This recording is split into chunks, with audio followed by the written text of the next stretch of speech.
കെജ്രിവാളിന് കോടതിയിൽ തിരിച്ചടി ഉണ്ടായിരിക്കുന്നു. ജാമ്യത്തിന്റെ കാര്യത്തിൽ വ്യക്തത വന്നിട്ടില്ല എന്നാണ് ഇപ്പോൾ അറിയാൻ കഴിയുന്നത്. കെജ്രിവാളിന് ഇന്ന് ജാമ്യത്തിന്റെ കാര്യത്തിൽ ഒരു വ്യക്തത കോടതിയിൽ ഉണ്ടാകും എന്ന ഒരു സൂചനകൾ ഒക്കെ തന്നെ, പ്രതീക്ഷയൊക്കെ തന്നെ ആപ്പിന്റെ ഭാഗത്തു നിന്നും ഉണ്ടായെങ്കിലും അക്കാര്യത്തിൽ ഒരു തിരിച്ചടി ഉണ്ടാകുന്നു കോടതിയിൽ നിന്നും എന്നാണ് അറിയാൻ കഴിയുന്നത്. ജാമ്യത്തിന്റെ കാര്യത്തിൽ വ്യക്തത വന്നിട്ടില്ല എന്ന് ഇപ്പോൾ അറിയുന്നു. പ്രോസിക്യൂഷൻ ബാധിച്ചതുപോലെ തന്നെ ഗൂഢാലോചനയുടെ കാര്യത്തിൽ തെളിവുണ്ട്. തെളിവുകളൊക്കെ തന്നെയാണ് ഇപ്പോൾ അന്വേഷണ ഏജൻസി കോടതിയെ വീണ്ടും ഓർമ്മിപ്പിച്ചിരിക്കുന്നത്.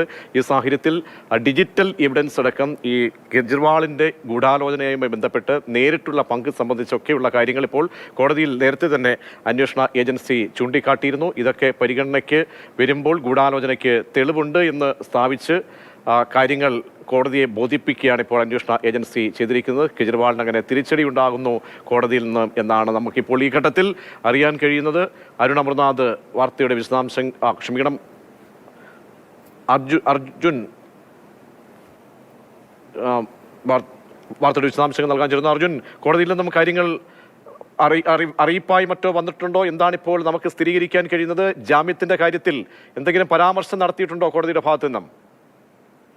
പ്രതീക്ഷ അരവിന്ദ് കെജ്രിവാളിന് തിരിച്ചടി എന്ന് തന്നെ പറയാനായിട്ട് സാധിക്കും. കാരണം ആദ്യം തന്നെ കോടതി ഈ വിധി പ്രസ്താവം ആരംഭിച്ച സമയത്ത് തന്നെ പറഞ്ഞിരുന്നു, ഈ ഒരു ഹർജി എന്ന് പറയുന്നത് ജാമ്യാപേക്ഷ അല്ലെങ്കിൽ ജാമ്യം നൽകണം എന്നുള്ള കാര്യം ആവശ്യപ്പെട്ടുകൊണ്ടല്ല, മറിച്ച് ഇഡിയുടെ അറസ്റ്റിനെ ചോദ്യം ചെയ്തുകൊണ്ട്, അല്ലെങ്കിൽ ഇഡി തന്നെ കസ്റ്റഡിയിലെടുത്ത കാര്യമോ അറസ്റ്റ് ചെയ്ത കാര്യമോ നിയമവിരുദ്ധമാണ് അല്ലെങ്കിൽ അത് ചോദ്യം ചെയ്തുകൊണ്ടുള്ളൊരു ഹർജിയാണ് നിലവിൽ അരവിന്ദ് കെജ്രിവാൾ കോടതിയിൽ സമർപ്പിച്ചത്. അതുകൊണ്ട് തന്നെ ജാമ്യം ലഭിക്കില്ല എന്നുള്ള കാര്യം നമുക്ക് ഏകദേശം ഉറപ്പിച്ച് പറയാനായിട്ട് സാധിക്കും. അതിലേക്കൊരു വിധി പ്രസ്താവമായിട്ടില്ലെങ്കിൽ ഈ കാര്യങ്ങളെല്ലാം ഇതിനോടകം തന്നെ കോടതി പറഞ്ഞു കഴിഞ്ഞിരിക്കുന്നു. തിരിച്ചടി എന്ന രീതിയിൽ തന്നെ നമുക്കതിനെ വ്യാഖ്യാനിക്കാം. പ്രധാനമായിട്ടും മുഖ്യമന്ത്രി എന്നുള്ള നിലയിലും അതല്ലാതെ ആം ആദ്മി പാർട്ടി കൺവീനർ എന്ന നിലയിലും മദ്യനയം രൂപീകരിക്കാനും അതുപോലെ തന്നെ ഗൂഢാലോചനയിൽ ഈ മദ്യനയം രൂപീകരിച്ച് അതുമായി ബന്ധപ്പെട്ട മറ്റ് കുറ്റകൃത്യങ്ങളിൽ ഗൂഢാലോചനയിലെല്ലാം തന്നെ ആം ആദ്മി പാർട്ടി കൺവീനർക്ക് അരവിന്ദ് കെജ്രിവാളിന് പങ്കുണ്ട് എന്നുള്ള കാര്യം വ്യക്തമായിരിക്കുന്നു. അതല്ലെങ്കിൽ ഇഡിയുടെ പക്കലുള്ള തെളിവുകൾ, അവരുടെ കയ്യിൽ ഡിജിറ്റൽ തെളിവുകൾ നിരവധി ഉണ്ട് എന്നുള്ള കാര്യം നേരത്തെ തന്നെ അവർ മുദ്രവെച്ച പേപ്പറിൽ അല്ലെങ്കിൽ മുദ്രവെച്ച രേഖകളിൽ കോടതിയിൽ ഡൽഹി ഹൈക്കോടതിയിൽ ഹാജരാക്കിയാണ് നേരത്തെ ഈ അറസ്റ്റ് തടയണം അല്ലെങ്കിൽ ഇടക്കാല ആശ്വാസം വേണമെന്നുള്ള കാര്യം ആവശ്യപ്പെട്ട് അരവിന്ദ് കെജ്രിവാൾ കോടതിയെ സമീപിച്ച സമയത്ത്. അതുകൊണ്ട് തന്നെ ആ തെളിവുകൾ ഈ കാര്യങ്ങളെല്ലാം തെളിയിക്കുന്നു അല്ലെങ്കിൽ വ്യക്തമാക്കുന്നു. അരവിന്ദ് കെജ്രിവാളിന് ആം ആദ്മി പാർട്ടി കൺവീനർ എന്ന നിലയിലും അതുപോലെ തന്നെ ഡൽഹി മുഖ്യമന്ത്രി എന്ന നിലയിലും ഈ മദ്യനയം രൂപീകരിക്കുന്നതിലും അതുമായി ബന്ധപ്പെട്ട് അഴിമതിയുമായി ബന്ധപ്പെട്ടുള്ള ഗൂഢാലോചനകളിലും വ്യക്തമായ പങ്കുണ്ട് എന്നുള്ള കാര്യം ഇതിനോടകം തന്നെ കോടതി വ്യക്തമാക്കിയിട്ടുണ്ട്. അങ്ങനെ ഒരു തിരിച്ചടി എന്ന രീതിയിലേക്ക് തന്നെയാണ് കാര്യങ്ങൾ പോയിരിക്കുന്നത്. നേരത്തെ ഈ അറസ്റ്റിനെ ചോദ്യം ചെയ്തുകൊണ്ടും അതുപോലെ തന്നെ ഇഡി കസ്റ്റഡിയിൽ വിട്ട കാര്യങ്ങളിൽ ചോദ്യം ചെയ്തുകൊണ്ടാണ് അരവിന്ദ് കെജ്രിവാൾ കോടതിയെ സമീപിച്ചത്. ആ സമയത്തെല്ലാം അരവിന്ദ് കെജ്രിവാൾ പറഞ്ഞ വാദം എന്ന് പറയുന്നത് ഈ അറസ്റ്റിന്റെ സമയം അല്ലെങ്കിൽ തിരഞ്ഞെടുപ്പ് അടുക്കുന്ന സമയത്ത് തന്നെ അറസ്റ്റ് ചെയ്തു, അത് തീർച്ചയായിട്ടും രാഷ്ട്രീയ പകപോക്കലാണ്, തന്നെ ഈ പ്രചാരണവുമായി ബന്ധപ്പെട്ട കാര്യങ്ങളിൽ നിന്നും അകറ്റി നിർത്താൻ വേണ്ടി BJP കേന്ദ്ര അന്വേഷണ ഏജൻസികളെ ഉപയോഗിച്ചുകൊണ്ട് തനിക്കെതിരെ നടത്തുന്ന ഗൂഢാലോചനയാണ്, ഗൂഢശ്രമങ്ങളാണ് എന്നുള്ള കാര്യങ്ങൾ ഉയർത്തിക്കെട്ടിയാണ് അന്വേഷണ ഏജൻസി കോടതിക്ക് മുൻപാകെ എന്തൊക്കെയാണ് വെച്ചത്? കാരണം PA അടക്കം ഉള്ളവരെ ചോദ്യം ചെയ്തു, MLA ആം ആദ്മി പാർട്ടിയുടെ MLA ചോദ്യം ചെയ്തു. ഇതിലൊക്കെ തന്നെ ഈ PMLA ആക്ട് വകുപ്പ് പ്രകാരമുള്ള ചോദ്യം ചെയ്യലിൽ പ്രധാനമായും ഈ കെജ്രിവാളിലേക്ക് അടുപ്പിക്കുന്ന കെജ്രിവാളിന്റെ ഇടപെടൽ സംബന്ധിച്ചുള്ള തെളിവുകൾ ശേഖരിക്കുക എന്നതായിരുന്നു പ്രധാനപ്പെട്ട കഴിഞ്ഞ ദിവസങ്ങളിലൊക്കെ ഉണ്ടായ നീക്കങ്ങൾ. അതിന്റെയൊക്കെ അടിസ്ഥാനത്തിൽ എന്തൊക്കെ പുതിയ കാര്യങ്ങൾ എന്തെങ്കിലും കോടതിക്ക് മുൻപാകെ അന്വേഷണ ഏജൻസി ചൂണ്ടിക്കാട്ടിയിട്ടുണ്ടോ? പ്രതീക്ഷയിൽ ഏപ്രിൽ 3-ാം തീയതിയായിരുന്നു ഈ കേസിൽ വിശദമായിട്ടുള്ള വാദം അത് കഴിഞ്ഞത്. അതിൽ ഇഡിയുടെ സബ്മിഷൻസ് എന്ന് പറയുന്നത് പ്രധാനമായിട്ടും ഈ കേസിൽ ആം ആദ്മി പാർട്ടി കൺവീനർ അരവിന്ദ് കെജ്രിവാൾ തന്നെയാണ് കിങ്പിൻ. ഈ മദ്യനയം രൂപീകരിക്കുന്നതിലും അതുപോലെ തന്നെ ഈ അഴിമതിയിലെയും മുഖ്യ സൂത്രധാരൻ അരവിന്ദ് കെജ്രിവാൾ ആണ് എന്ന തരത്തിലുള്ള സബ്മിഷൻസ് ടീം അതുപോലെ തന്നെ റൌസവിന് കോടതിയിൽ പറഞ്ഞ അതേ രീതിയിലുള്ള സബ്മിഷൻ തന്നെയായിരുന്നു ഇഡിക്ക് വേണ്ടി ഹാജരായിട്ടുള്ള അസിസ്റ്റന്റ് സോളിസിറ്റർ ജനറൽ ആയിട്ടുള്ള രാജു ഇവിടെ ഡൽഹി ഹൈക്കോടതിയിൽ അറിയിച്ചിരുന്നത്. പ്രധാനമായിട്ടും ഈ 45 കോടി രൂപ വലിയ ഒരു ഹവാല ഇടപാട് നടന്നു. അതിന് പിന്നിൽ പ്രവർത്തിച്ച ആള് ആം ആദ്മി പാർട്ടി കൺവീനറായിട്ടുള്ള അരവിന്ദ് കെജ്രിവാൾ ആണ്.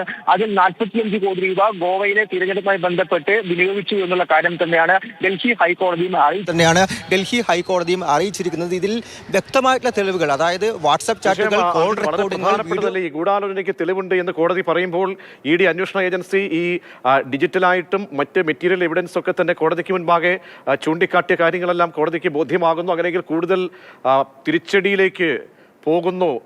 കെജ്രിവാളിൻ്റെ ഭാവി അടക്കം അടയുന്ന അല്ലെങ്കിൽ ആ ഭാവിയെ പോലും ബാധിക്കുന്ന തരത്തിലേക്ക് രാഷ്ട്രീയ ആ നിലയിലേക്കാണോ ഇപ്പോൾ കാര്യങ്ങൾ പോയിക്കൊണ്ടിരിക്കുന്നത്?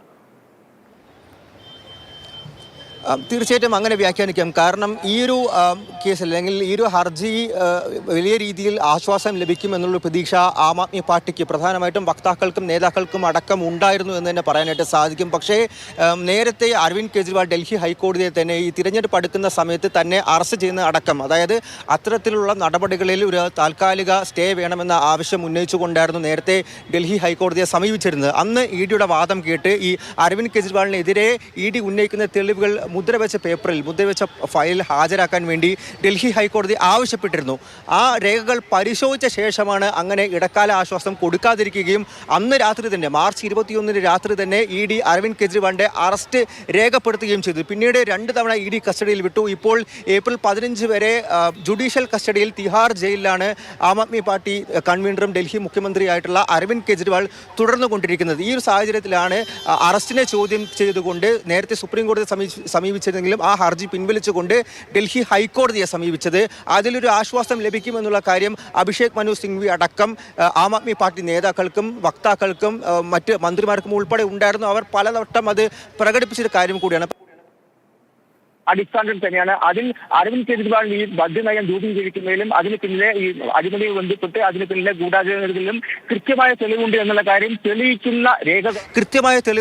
കാര്യം തെളിയിക്കുന്ന രേഖകളാണ് അല്ലെങ്കിൽ അത്തരത്തിലുള്ള ഫയലുകളാണ് ഇ ഡിക്ക് കൈവശമുള്ളത് എന്നുള്ളത് ഇതിനോടകം കോടതി പറയുന്നു. അതുകൊണ്ട് തന്നെ അരവിന്ദ് കെജ്രിവാളിന് വലിയ രീതിയിൽ തിരിച്ചടിയാകുന്നുണ്ട്.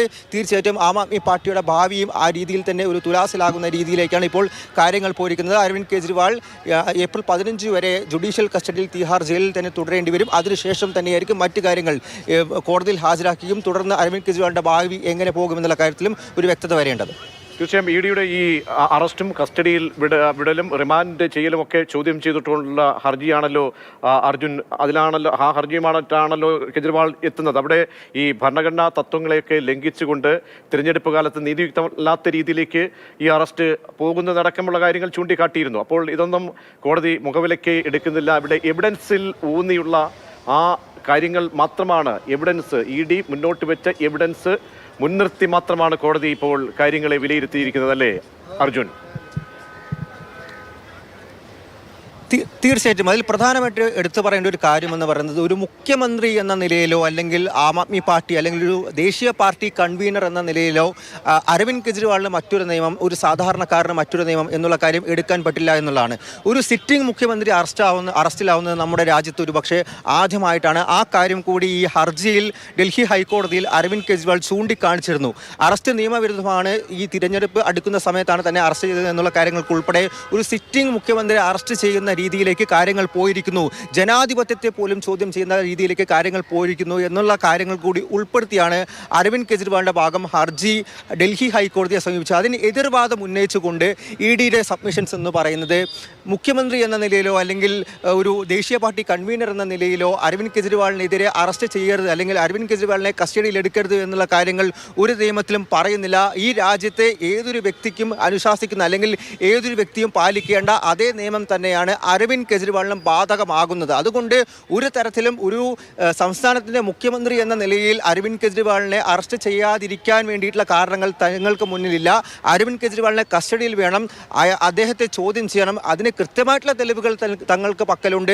അത് ഈ ഡിജിറ്റൽ എവിഡൻസുകളാണ്. ഈ മറ്റ് മൊഴിയുടെ അടിസ്ഥാനത്തിൽ പ്രധാനമായിട്ടും 4 മാപ്പുസാക്ഷികളാണ് ഈ നിലവിൽ ഡൽഹി മദ്യനയ അഴിമതി കേസിലുള്ളത്.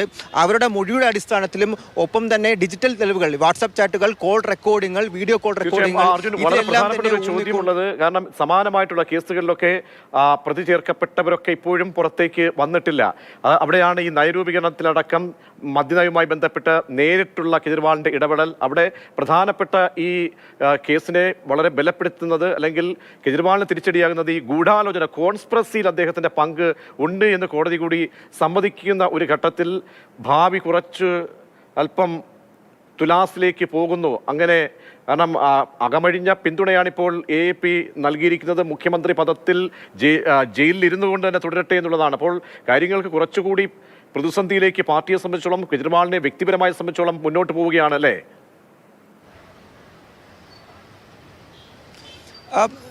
ഇതിൽ പ്രതീക്ഷ നിലവിൽ ഒരു ഭരണ പ്രതിസന്ധി എന്തായാലും ഡൽഹിയിൽ ആം ആദ്മി പാർട്ടി സർക്കാർ നേരിടുന്നില്ല എന്ന് വേണമെങ്കിൽ പറയാനായിട്ട് സാധിക്കും. കാരണം ഒരു ഭൂരിപക്ഷക്കുറവ് അല്ലെങ്കിൽ ആം ആദ്മി പാർട്ടി സർക്കാരിന് നിലവിൽ ഭൂരിപക്ഷമുണ്ട്. അത്തരത്തിലൊരു ഭരണ പ്രതിസന്ധിയിലേക്ക് പോയിട്ടില്ല എന്നുള്ള കാര്യം പ്രത്യേകിച്ചും എടുത്തു പറയേണ്ട ഒരു കാര്യമാണ്. അരവിന്ദ് കെജ്രിവാളിനെ മുഖ്യമന്ത്രി സ്ഥാനത്ത് നിന്ന് മാറ്റണമെന്നുള്ള കാര്യത്തിൽ പൊതു താൽപര്യ ഹർജി അടക്കം ഡൽഹി ഹൈക്കോടതിയെ നേരത്തെ സമീപിച്ചിരുന്നു, അല്ലെങ്കിൽ ഉണ്ടായിരുന്നു. അതെല്ലാം നിഷ്കരണം തള്ളിക്കളയുകയായിരുന്നു ഡൽഹി ഹൈക്കോടതി ചെയ്തത്. പ്രത്യേകിച്ചും അരവിന്ദ് കെജ്രിവാളിനെ മുഖ്യമന്ത്രി സ്ഥാനത്ത് നിന്ന് മാറ്റണം എന്നുള്ള തരത്തിൽ ഹർജികൾ, അല്ലെങ്കിൽ അതിനൊരു കാരണം തന്നെയില്ല.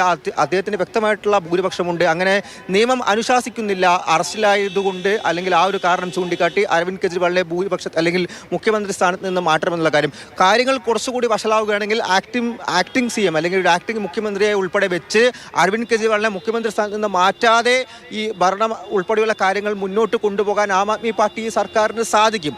അങ്ങനെ ഒരു വലിയ രീതിയിലുള്ള ഭരണ പ്രതിസന്ധി എന്തായാലും നിലവിൽ ഡൽഹി സർക്കാരിനെ സംബന്ധിച്ചോ അല്ലെങ്കിൽ ആം ആദ്മി പാർട്ടി സർക്കാരിനെ സംബന്ധിച്ചോ നിൽക്കുന്നില്ല. മറ്റൊരു കാര്യം, ഈ കഴിഞ്ഞ ദിവസമാണ് ഈ കേസിൽ അറസ്റ്റിലായി 6 മാസം മുൻപ് അറസ്റ്റിലായി തിഹാർ ജയിലിൽ തന്നെ പോയ സഞ്ജയ് സിംഗ് ജയിൽ മോചിതനാകുന്നത്, ജാമ്യം ലഭിക്കുന്നത്. അദ്ദേഹത്തിനെതിരെ കൃത്യമായിട്ടുള്ള തെളിവുകൾ, അല്ലെങ്കിൽ ഈ 2 കോടി രൂപ അദ്ദേഹം കോഴപ്പണമായി സ്വീകരിച്ചു, അത് വിനിയോഗിച്ചു എന്നുള്ള കാര്യമായിരുന്നു ED കോടതിയിൽ ചൂണ്ടിക്കാട്ടിയത്. എന്നാൽ സുപ്രീം കോടതി EDയോട് ചോദിച്ചൊരു കാര്യം, ഈ പണം എങ്ങനെ വിനിയോഗിച്ചു അല്ലെങ്കിൽ സ്വീകരിച്ചു എന്നുള്ള കാര്യത്തിൽ കൃത്യമായ തെളിവുകൾ ഹാജരാക്കാൻ സാധിക്കുമോ എന്നുള്ളതാണ്. അത് EDക്ക് സാധിച്ചില്ല. പിന്നെ സഞ്ജയ് സിംഗിന് ജാമ്യം നൽകുന്നതിൽ എതിർപ്പുമില്ല എന്നുള്ള കാര്യം ED അറിയിച്ചു. അതിന് പിന്നാലെയാണ് സഞ്ജയ് സിംഗ് ജയിൽ മോചിതനായി ഇറങ്ങിയത്. മറ്റൊരു കാര്യം, ഈ കേസിൽ ആദ്യം തന്നെ അറസ്റ്റിലായ മനീഷ് സിസോദിയ ഡൽഹി എക്സൈസ് മിനിസ്റ്റർ ആയിരുന്നു, ഉപമുഖ്യമന്ത്രിയായിരുന്നു. ഈ മദ്യനയം രൂപീകരിക്കുന്നതിൽ ഏറ്റവും പ്രധാന പങ്ക് വഹിച്ച വ്യക്തിയാണ് മനീഷ് സിസോദിയ. അദ്ദേഹം ഇപ്പോഴും ജയിലിൽ തന്നെ തുടരുകയാണ്, റിമാൻഡിൽ തന്നെ തുടരുകയാണ്. ഇന്നായിരുന്നു BRS നേതാവ് K കവിതയെ റിമാൻഡ് കാലാവധി അല്ലെങ്കിൽ കസ്റ്റഡി കാലാവധി പൂർത്തിയാക്കി വീണ്ടും റൌസ് അവന്യൂ കോടതിയിൽ ഹാജരാക്കിയത്. വീണ്ടും 14 ദിവസത്തെ ജുഡീഷ്യൽ കസ്റ്റഡിയിൽ വിടുകയായിരുന്നു ചെയ്തത്. ഇവർക്കെതിരെ എല്ലാം കൃത്യമായ തെളിവുകൾ ഉണ്ട് എന്നുള്ള കാര്യമാണ് ED കോടതിയെ അറിയിച്ചതും അത് കോടതി ശരിവെക്കുന്നുണ്ട്. പ്രത്യേകിച്ചും ഈ സൗത്ത് ഗ്രൂപ്പിൽ നിന്നും പ്രധാനമായിട്ടും ആം ആദ്മി പാർട്ടിക്ക് പൈസ എത്തിച്ചു കൊടുത്ത ആളാണ് K കവിത എന്നുള്ള കാര്യം കോടതി പറഞ്ഞു. ഒപ്പം തന്നെ മദ്യനയം രൂപീകരിക്കുന്നതിൽ മനീഷ് സിസോദിയുടെ പങ്ക് വലുതാണ്, ആ അഴിമതിക്ക് പിന്നിൽ അദ്ദേഹത്തിൻ്റെ പങ്ക് വലുതാണ് എന്നുള്ള കാര്യം ചൂണ്ടിക്കാട്ടിയായിരുന്നു. അതേ രീതിയിൽ അല്ലെങ്കിൽ അതിലും വലിയ തെളിവുകൾ അല്ലെങ്കിൽ അതിലും വലിയ ആരോപണങ്ങളാണ്, കേസുകളാണ് നിലവിൽ ED അരവിന്ദ് കെജ്രിവാളിനെതിരെ ചൂണ്ടിക്കാട്ടിയിരിക്കുന്നത്. വളരെ പ്രധാനപ്പെട്ട വാർത്തയുടെ വിവരങ്ങൾ നൽകിയത് അരവിന്ദ് കെജ്രിവാളിന് കോടതിയിൽ നിന്നും തിരിച്ചടി ഉണ്ടായിരിക്കുന്നു, അറസ്റ്റ് നിയമവിരുദ്ധമാണ് എന്ന് ചൂണ്ടിക്കാട്ടി നൽകിയ ഹർജി ഇപ്പോൾ കോടതി തള്ളുന്നു. കോടതി തള്ളുമ്പോൾ അറസ്റ്റിലെ ഗൂഢാലോചന, കെജ്രിവാളിന്റെ പങ്കടക്കമുള്ള കാര്യങ്ങൾ കോടതി സൂചിപ്പിക്കുകയും ചെയ്തിരിക്കുകയാണ്.